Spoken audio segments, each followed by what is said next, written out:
Na, bent jau kiek žiūrėjau, 200 nugarą paskutinis, mano metai jaunesnis, ten buvo 20 kažkelintas. Tai aš vienintelis buvo jauniausias, tai manau, po kelių metų jau bus įmanoma.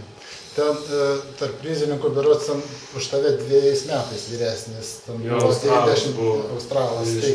Tai per 2 metus panašiai tas skirtumas yra sekundėm. Jo, jeigu taip kas metus tai gerinčius, tai tikrai po 2 tiek pat padaryčiau.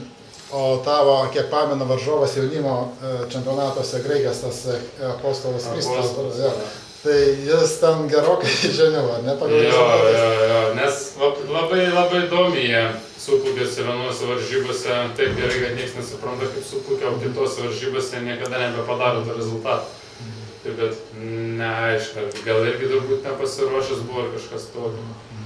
O kas atsitiko tau plaukiant 200 metrų kompleksiniu, kad diskvalifikuotas buvo? Ai, tai ant starto šiek tiek kojas judinau, nes aš kaip nešakinėjau iš viršaus startos, tik tai darau nugarį startus.